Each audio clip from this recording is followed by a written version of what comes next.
Subhanallah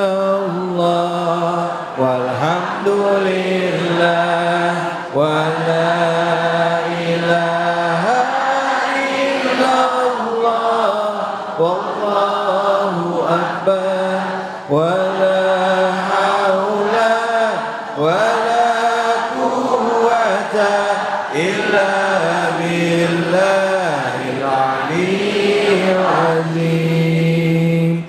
Subhanallah walhamdulillah wa la ilaha illallah wallahu akbar wa la haula wa la quwwata illa billahil aliyyil azim. Sallu ala Nabi Muhammad.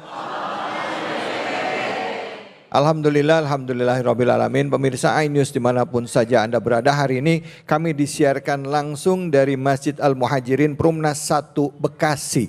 Dan buat Anda yang baru bergabung, tema kami adalah mengenai harta ya. Harta yang Allah titipkan kepada kita ini, apakah ini amanah atau malah ini jadi sumber fitnah?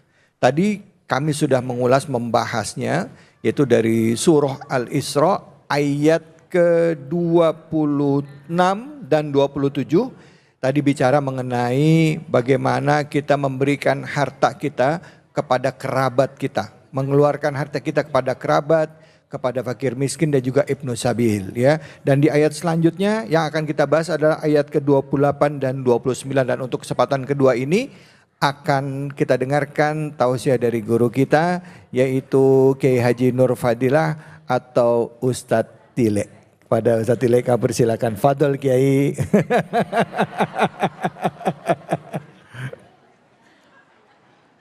Assalamualaikum warahmatullahi wabarakatuh. Waalaikumsalam warahmatullahi wabarakatuh. Bismillahi walhamdulillah. Alhamdulillahilladzi an'ama alaina bini'matil imani wal islam. Wassalatu wassalamu ala khairil anam wa ala alihi wa sahbihi bararatil kiram, amma ba'du. Yang mulia guru kita Habiban al-Mahbub Habib Muhammad Syahab dan host kita Habib David Khalik, luar biasa, doain biar panjang umur, amin, sehat afiat, amin, insyaallah ilmu beliau manfaat buat kita semua, amin. Segenap jamaah Masjid Jami Al-Muhajirin Perumnas 1 Kayu Ringin Bekasi, dan segenap pemirsa Cahaya Hati iNews yang insya Allah dimuliakan oleh Allah Subhanahu wa Ta'ala. Melanjuti tema kita kali ini, hartamu amanah atau fitnah. Dari ayat yang ke-26, 27 dan sekarang masuk ayat 28, 29 surah Al-Isra. Bahwa setiap kita Allah berikan kelebihan baik berupa harta maupun ilmu. Jadi hartamu bisa menjadi amanah atau fitnah. Habibana telah menjelaskan bahwa setiap harta yang kita punya ada hak orang-orang yang memerlukan bantuan uluran tangan kita. Ya Bu. Di sini kita diajarkan supaya jangan pelit, jangan medit, koret, buntut gasiran. Jadi hartamu itu ada sebagian milik orang lain. Sebagian milik ada hak anak yatim, fakir miskin. Maka diajarkan kita supaya hidup berbagi agar harta kita jangan menjadi fitnah. Sebab orang mencari harta, duit banyak, harta banyak, Ibu. Pertanyaan kubur nanti dua. Hartamu kau dapat dari mana dan kau belanjakan kemana? Depan belakang kita ditanya, Bang. Ya kan? Maka ada orang miskin, ada orang kaya. Ini bentuk daripada kebesaran dan keadilan Allah. Nggak mungkin disebut kaya kalau nggak ada yang miskin. Ya Bu? Maka ketika kita lagi ada butuhnya, perlu dengan orang yang memerlukan, perlu dengan mereka yang berkelebihan harta, bagaimana caranya? Di sini dijelaskan, jangan pernah kita menolak dengan cara yang kasar ketika ada orang butuh dengan kita, tapi mereka ini nggak percaya kalau kita punya duit. Kan ada aja ngomong temen, ya Allah dia mah enak mulu. Kata yang naik sedan, enak bener. Tukang beca tidur di bawah pun anteng banget, nggak ada yang dia pikirin. Kata yang tukang beca lain lagi. Enak banget naik sedan, adem, ada AC-nya, nggak kehujanan, nggak kepanasan. Padahal yang naik sedan puyengan lagi Bu. Kenapa? Dikejar-kejar KPK. Kenapa? Ada sesuatu empati buat kita untuk memberikan sesuatu. Surah Al-Isra ayat 28 menyatakan ketika kita ada diperlukan orang lain, bagaimana caranya? Orang nyangka kita kan, ya Allah ada aja. Kan kadang lain di masyarakat, minta ya minta, minjem ya minta.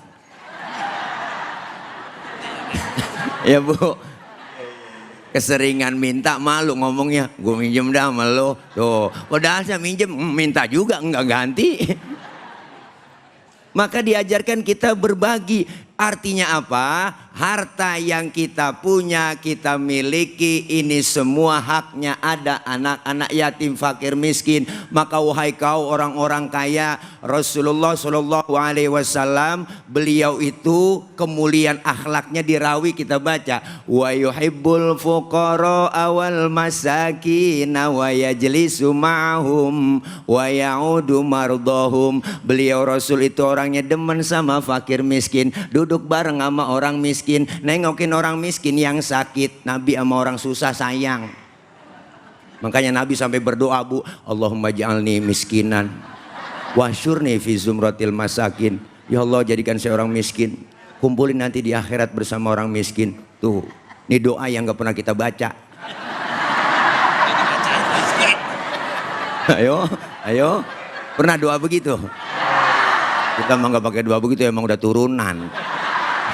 Engkong miskin, bapak miskin, ya kan? Sampai jatuh di anak miskin juga. Keblangsak pisan udah Bu. Ya Allah lengket banget miskin sama kita. Nabi cinta artinya mau berbagi dengan mereka, orang yang membutuhkan.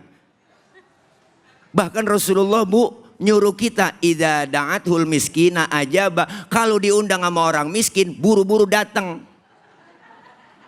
Kita kadang-kadang masih terbalik. Giliran orang kaya yang undang terburu-buru. Banyak kan begitu di kampung masih. Ada orang kaya mati, itu ustadz mimpin tahlil nggak kelar-kelar sampai 1000 aja baca la ilaha illallah, la ilaha illallah, la ilaha. Orang makannya enak-enak. Giliran yang miskin mati, tahlilan 30 biji kelar udah. Lah kelar udah. Dia pikir beseknya kuntet.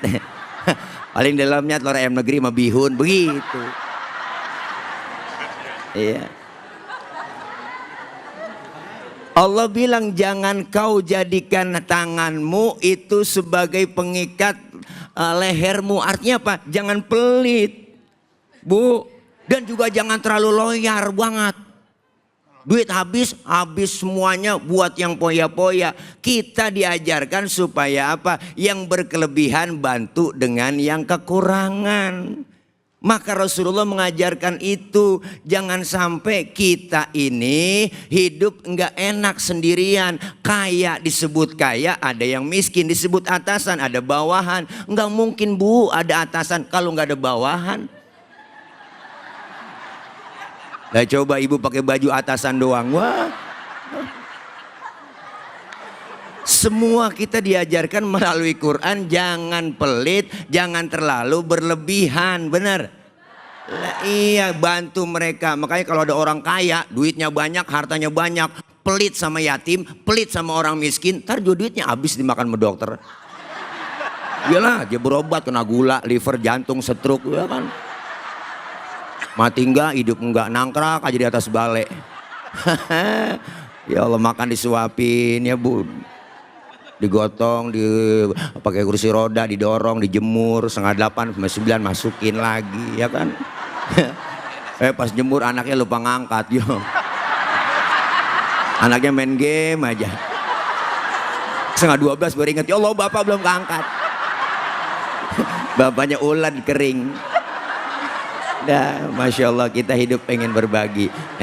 Karena udah dikasih kode, saya suruh turun. Makasih. Masya Allah. Bapaknya dijemur, ingetnya jam 12 siang, naruh jam 9 udah garing itu bapak. Silakan. Yang mau bertanya angkat tangannya, silakan, silakan. Masya Allah, silakan bapak, boleh. Ini bapak nggak dijemur kan? Silakan bapak, namanya dan pertanyaan, maaf Pak. Assalamualaikum warahmatullahi wabarakatuh. Izin Ustadz, nama saya Mizan dari Masjid Al-Muhajirin Perumah 1 Bekasi. Luar biasa, subhanallah, tausiah Ustadz kita hari ini sungguh menambah wawasan dan pencerahan bagi kita semua yang hadir di majelis ini. Berangkat dari tausiah Ustadz tadi, saya ingin menyampaikan pertanyaan. Kadang-kadang kita ini sudah berbuat baik kepada seorang yang membutuhkan, termasuk di dalamnya adalah memberikan pinjaman kepada yang membutuhkan. Namun pada saat jatuh tempo, tidak jarang justru yang minjam itu lebih galak dari kita kalau kita tagih. Demikian Ustaz, syukron. Assalamualaikum warahmatullahi wabarakatuh. Waalaikumsalam. Maaf Bapak, kayaknya pengalaman pribadi nih ya Pak ya. Soalnya ngomongnya sampai penuh penghayatan. Giliran lagi galakan dia dari gua. Makasih banyak Bapak. Assalamualaikum. Silakan ya. Jadi pertanyaannya, Bapak mau nagih. Udah jatuh tempo. Terus agak susah gitu Pak. Galakan yang ditagih. Galakan yang ditagih. Nah, iya. Itu bagaimana sikap kita gitu. Iya. Ya. Jadi Bapak ini karena sering minjemin sama teman, sama saudara, apalagi sama sahabat ya. Kadang-kadang memang begitu dalam hidup dan kehidupan. Teman kita, Bu, ada yang temen yang bisa nyenengin kita. Jangankan dia berbuat baik, dia datang kumpul sama kita aja bawaannya seneng aja. Ah, dia nyampe nih, kadang-kadang gak ada dicariin, kemana ya si Fulan ya, resep nih kalau ada dia. Tapi ada temen Bu, yang kita lagi seru-seru ngobrol, nyampe dia. Nyampe Bu. Apa kata dia? Nyampe lagi dia, rese dah nih. Habis dah. Nah. Dan kadang-kadang yang dipinjemin gak tahu diri, ya kan? Kita seringnya begitu Bu, sama saya sering ngerasain banyak yang pada minjem tad, iya kita kasih. Cuman kadang-kadang kita lagi susah, mau nagih, susah banget. Sampai marah-marah, Bu, Allah Bu, kesel banget. Sikap kita apa? Ikhlasin aja udah Pak. Nah iya bener. Ya kalau gede mah kita tagih terus, kalau duitnya gede. Kalau cuma sekedar 100, 200, 500 sudah saya ikhlasin aja. Artinya apa? Sikap kita itu berikan jawaban yang terbaik, jangan menyakiti dia. Padahal kita udah gondok banget teh. Ya ilaha illallah. Jadi kita berikan ikhlas. Mungkin ada harta yang kita cari, yang kita dapat dari harta yang tidak baik, dari yang subhat, maka banyak diambil dengan cara minjem. Maka kita sadar diri, insya Allah itu yang terbaik. Kalau memang jumlahnya gede, sampai miliaran begitu lah, pakai lawyer. Ya Bu, pakai pengacara suruh tagih. Bila perlu pakai debt collector, ya yang badannya gede gemuk. Saya kan keren nih, keren peng, ya kan. Nah itu barangkali Pak jawaban ya. Jadi kalau hal yang kecil, kalau memang duitnya jumlahnya kecil, ikhlasin aja. Insya Allah ada rezeki yang datang kepada kita lebih dari apa yang kita utangin sama mereka. Amin ya rabbal alamin. Terima kasih banyak Ustadz. Kuis. Baik pemirsa, tadi kita udah dengarkan jawaban dari Ustadz ya mengenai orang yang kita utangin tapi nagihnya susah. Mungkin bisa jadi tuh orang emang belum ada duit. Cuman yang diutangin juga, yang diutangin jangan galak ya kan ya. Ya bilang lah saya belum bisa Pak, minta tempo baik-baik. Atau misalnya memang belum ada, telepon, kasih kabar belum bisa bayar gitu. Tapi niatnya tetap satu, utang harus tetap dibayar ya. Baik, jangan kemana-mana, kita akan berbagi keberkahan setelah ini tentunya hanya di sini, di Cahaya Hati Indonesia.